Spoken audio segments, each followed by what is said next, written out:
بسم الله الرحمن الرحيم. الحمد لله رب العالمين، والصلاة والسلام على أشرف الأنبياء والمرسلين، سيدنا ونبينا وقدوتنا وإمامنا وشفيعنا رسول رب العالمين. أما بعد، السلام عليكم ورحمة الله وبركاته.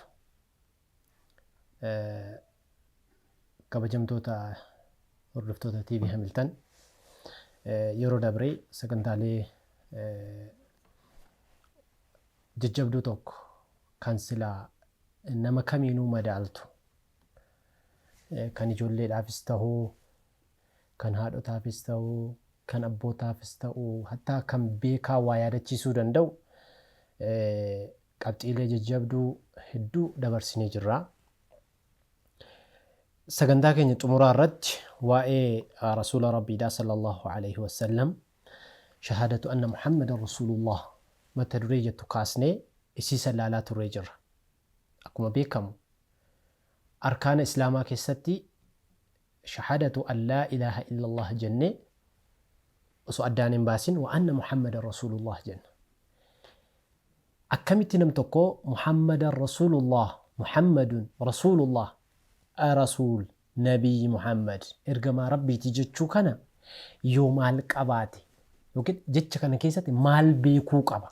Dhugumaan ragaa biheeraa fudhateera jechuudhaaf maal beekuu qaba wanta jedhu qabxiilee muraasa kaasnee turree jirra. San keessaa rasuula rabbiidhaa nafsee keenya jaallachuudha. Inni biraa waan rasuula rabbiidhaa ajaje yeroo jedhamu hedduudha, ajajamuudha. Waan rasuula rabbiidhaa dhowwe hunda isaa dhowwamuudha. Jechi rasuula rabbiidhaa sallallahu alaihi wasallam dubbatan hundi isaa yoo dhuguma jedhanii fudhachuudha. Maal jechuun rasuula rabbii yookiin shahaadatu an laa ilaaha illallah wa anna muhammadun rasulullah, muhammad ergamaa rabbiiti jechuudhaaf maal jechuu barbaachisaa?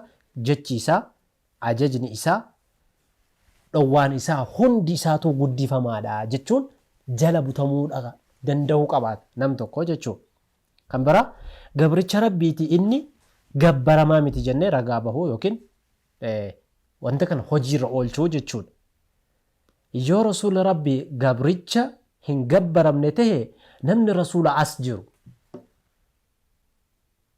wantoonni silaa rabbii gaditti waaman hundi isaaniitu maal tahanii? Duwwaa tahanii jechaadha.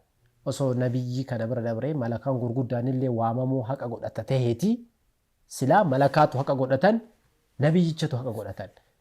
Nabiyyichi ergame kun rabbiin kallattiidhaan waahii itti buusee kallattiidhaan itti haasa'e kun erga gabricha ta'e, erga ergamaa ta'e, erga hin gabbaramu haqa hin godhanne namni biraa immoo karaa bal'aa ta'een, karaa caalaa ta'een hubatamuu ni dandahama jechuudha.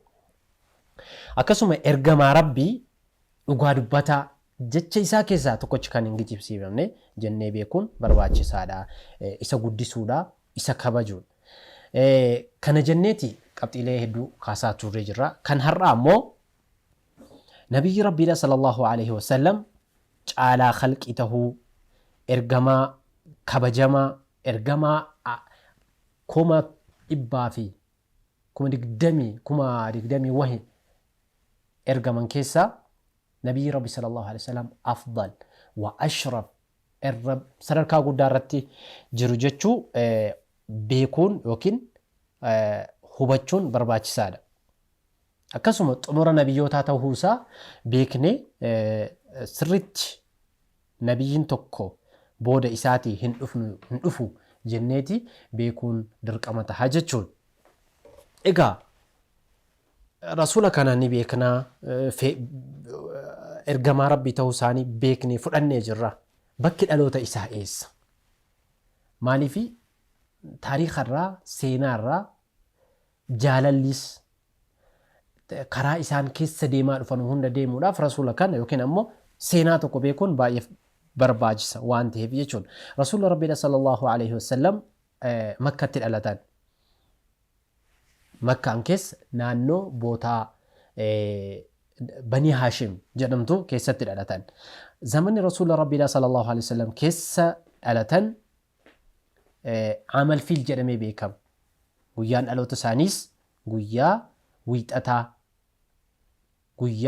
wiixataa bara عمل فيل أكا مؤرختوني warri seenaa dubbisan warri seenaa beekan dubbatanitti zabana Abrahaan biyya Habashaa kanaa ka'ee Ka'abaan diigaa Ka'abaan balleessaa jedhee gara Makkaa godaane gara Makkaa deeme Rabbiin akka isaan malu isa godhe faja'alahum ka'asfin ma'kuul akka marga dheedamee horiin dheeddee kaatee tuftee nyaatamee bulla'aa wayitti Rabbiin jara akaa'e.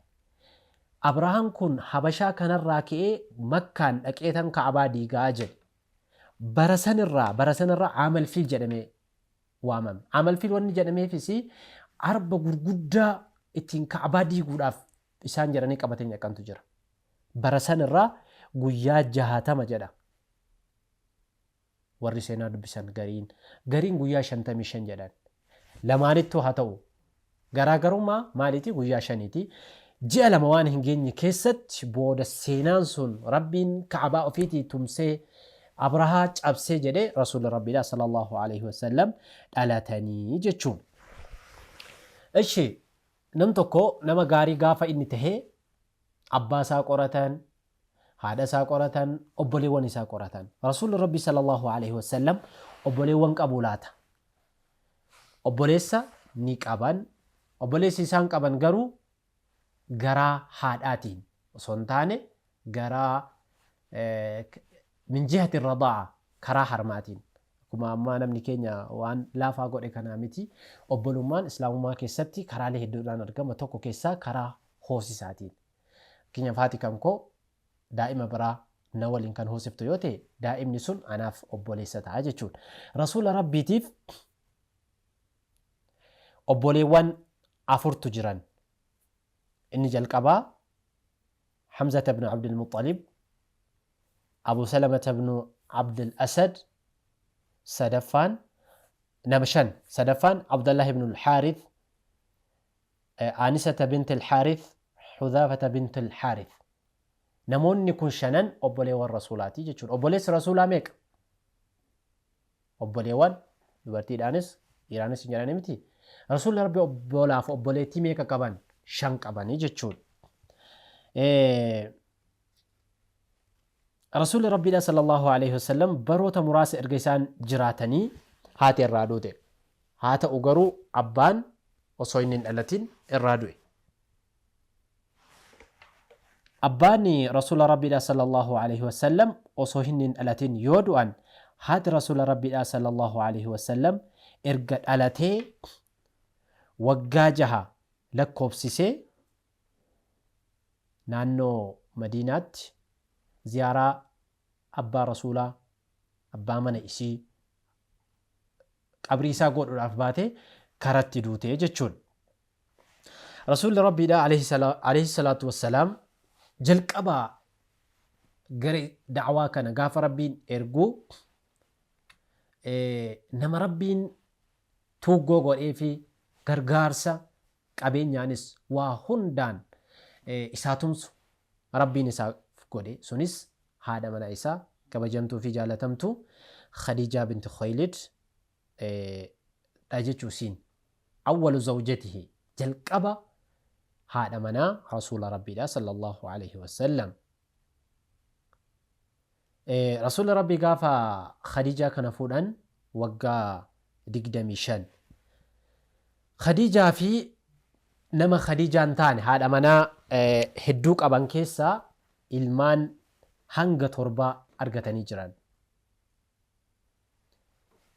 Tokko Qaasim bin Muhammad ilma Rasuulaa keessaa tokkoffaan Qaasim bin Muhammad, Abdullah ibn Muhammad, Zaynab binti Muhammad, Ruqayyata binti Muhammad, Kulthum binti Muhammad, Faaximata binti Muhammad, Ibrahim bin Muhammad. Jaroonni 6 jalqabarra jiran yookiin Ibraahimiin malee ilmaan jiran hundi isaaniitu eenyurraayi Khadijaa irraayi jechuudha. Inni Ibraahimoo ilmi isaa Ibraahim min Maariyatal Qibxiyyaa Maariyaa kan jedhamtu haadha manaa Rasuula Rabbii irraa argatan haadha manaa maariyaa irraa ibraahiimiin argatan. obboleewwan rasuulaa meeq? 5. ilmaan rasuulaa meeq? 7. 7 keessaa 6 khadiijaa irraa, 1 maariyaa irraa jechuun.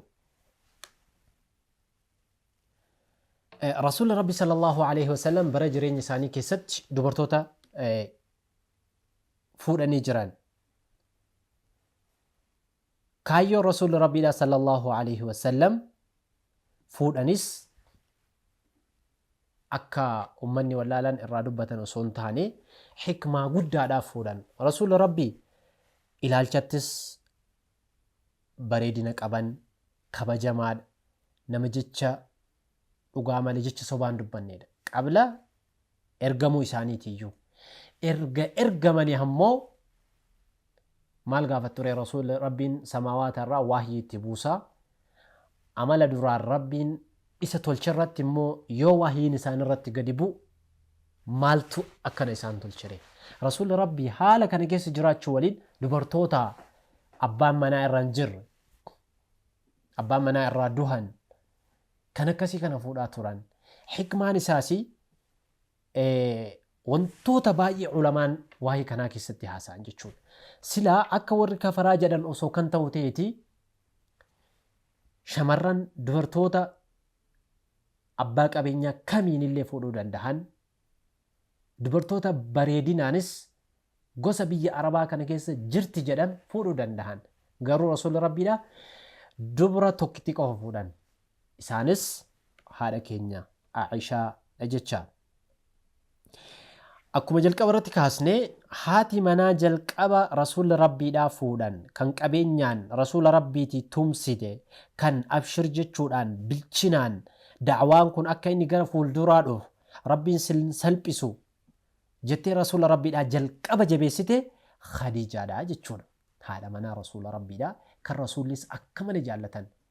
jalqabni haadha manaa rasuula rabbiidhaa Khadiija tokko. kan lammaffaa سودة بنت زمعة لما صدفان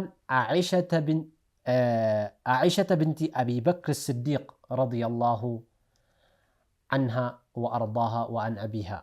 ربي سراس هجالته أبا سراس ربي هجالته عائشة. أفرفان حفصة بنت عمر مجاء عمر بن الخطاب. حفصة كان جنمت فودان. شنفان زينب بنت خزيمة. زينب شنفرد. سلمة هندي كان جنمتو فودان. زينب بنت جهش. جويرية بنت الحارث.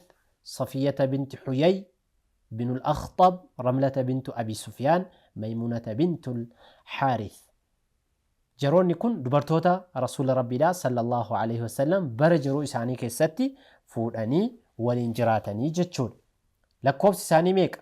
Khadiijaadhaan tokko, Suwaydaadhaan Khadiijaa binti Khuwaylid tokko, Sawdaa binti Zam'aa lama, Aishaa binti Abi Bakr Siddiq sadi, Hafsaa binti Umar afur, Zaynab binti Khuzayma shan, Salamata bintu Salama Hindu bintu Abi Sufyaan Abi Umayyaa جها. تربفان زينب بنت جهش. سديتفان جويرية بنت الحارث. سقلفان صفية بنت حيي بن الأخطب. سقلفان رملة بنت أبي سفيان. كرنفان ميمونة بنت الحارث. جرم تجتون جرون يكون هذا أمنا رسولات نمني رسول ربي جالته. أكما يرو دبري دبني يرو برد إساني جنة walitti qabamnee dubartoonniif dhiirri wal keessa laaqamuudhaan osoo hin taane jaalalli rasuula rabbiidhaa kan ibsamu akkuma jennu jalqabarraa wanta silaa isaan ajajan tole jechuu, waan isaan irraa fagaadhaa jedhan fagaachuu, akkasuma baakgiraawundii isaanii, maatii isaanii, haala jiruu isaanii baratanii hordofanii deemuun barbaachisaadha jechuudha. kun egaa haadhota keenyaaf ilmaan keenyaniif sirriitti faayidaa waan qabuuf faayidaa guddaa irraa argattu jennee yaadna. إن شاء الله كتا اتئانون هنقا ولتدي بنتي. والسلام عليكم ورحمة الله وبركاته.